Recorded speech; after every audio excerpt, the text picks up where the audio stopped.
Hey everyone, thank you for tuning in. Today I'm going to be making a fresh floral arrangement, bridal bouquet, using a bouquet holder. And this actually came from a request from one of the viewers who had watched the DIY wedding bouquet using bouquet holder video that I made. And that consisted of a variety of artificial roses and kind of creams and whites. It had some hydrangea and some greenery in it. And they asked if I could do that in fresh flowers. And I thought, what a great idea. And then probably compare the two arrangements side by side, and you can see advantages and disadvantages of using fresh versus artificial flowers. So the bouquet I'm going to be replicating in fresh flowers is the artificial one there in the background. I'll put a picture down below too. And then you'll see them side by side when they're done. And like I said, it has a variety of artificial roses in it and some hydrangeas. So I couldn't get my hands on some fresh hydrangea. I did have some fresh stock, which is more of a line flower. It's actually a really beautiful wedding flower because it does come in a variety of white, cream, pinks, those tones, purples too. And it has a real soft kind of cinnamon scent to it, like sweet cinnamon. So it's not as strong as the Stargazer lily, which makes the scent kind of nice if you want just a little bit of fragrance to your bouquet. Stock is a really great flower to use. However, it is a very thirsty flower, so it's probably one of those that will go first in a bouquet as far as wilting, but it definitely lasts longer than a hydrangea would. So, like I said, I'm just trying to measure out and match that bouquet that I have in the back there.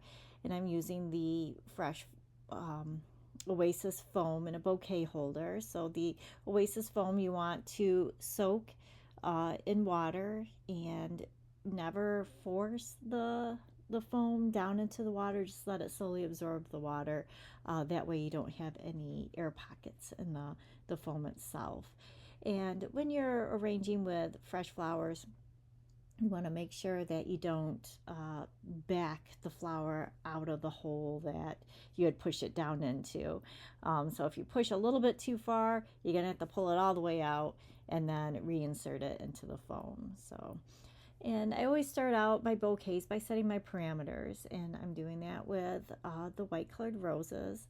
And as you can see, one of the advantages versus disadvantages of fresh versus artificial is that the artificial roses are very large.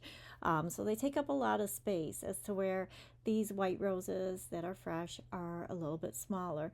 And white roses do come in a variety of different sizes and ways that they open up to.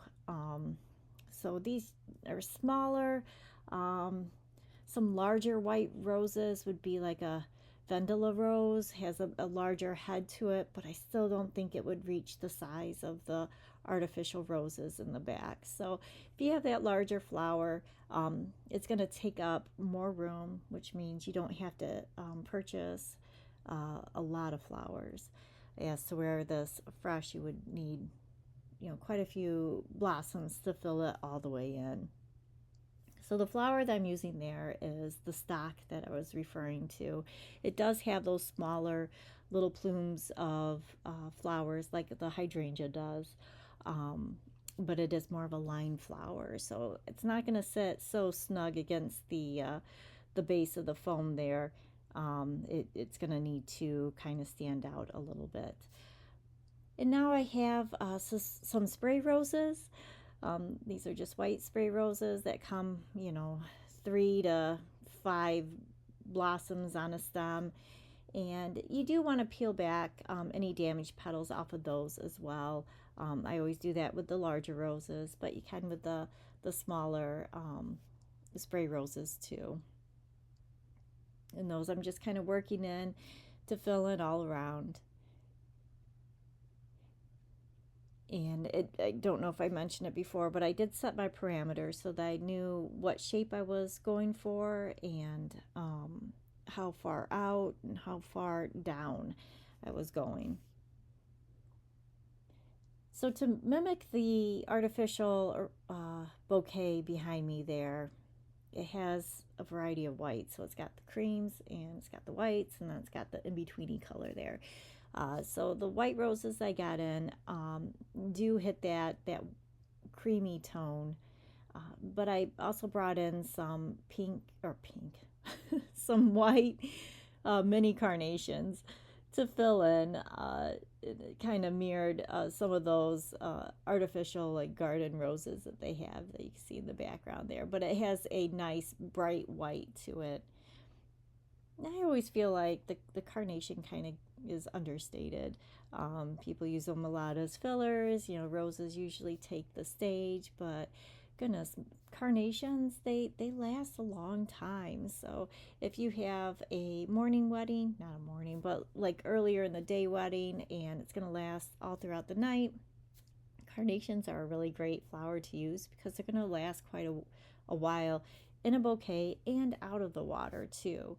They're going to hold that shape. And you can always fluff up the mini carnations too, and regular carnations. If you want them a little bit more open, you can just kind of give them a gentle tug at the sides and it will fluff the carnations up, kind of making them look a little bit more fuller. Also, if there was a color that you wanted to add into your bouquet, you can always use a flower spray paint, and carnations take that color really well. It looks not natural because if you do like a weird color, it's not going to be seen in nature, but it does beautifully take it to where it's not so obvious that it just got hit with a bunch of spray paint, but it does look a bit more natural besides the color being different. But that's a nice thing about carnations. I feel like they're often overlooked. And although the artificial arrangement did not have any baby's breath, I still needed to fill in those gaps a little bit, so I added some baby's breath in there. I had a few roses left over that I'm going to tuck in and kind of gradually pull that cascade down the front a little bit neater, make it look cleaner so it's not so obvious that a rose is just hanging there, but it has more of a gradual decline going from the flowers there. And unfortunately, I didn't get my hands on some fresh greenery, but I ended up using some artificial asparagus fern, or I can't think of what kind of fern it's called, but asparagus fern is all I can think of right now. So this is artificial, which is similar to the bouquet there. The artificial bouquet also had some seeded eucalyptus, but I, again, did not have any fresh greens. So I just stuck with the artificial fern. I just kind of work along the sides. And if I was going to use this in a real wedding, I would wrap the handle and then underneath the bouquet, either take some lemon leaves or artificial leaves and just glue them to the bottom to kind of hide that underneath, hide the mechanics, you know, almost like if you're to reupholster a chair, just covering up the bottom there. But there they are side by side. You know, what do you think? Can you tell one over the other? Do you prefer one over the other? Let me know. I'm curious. Thank you so much for watching.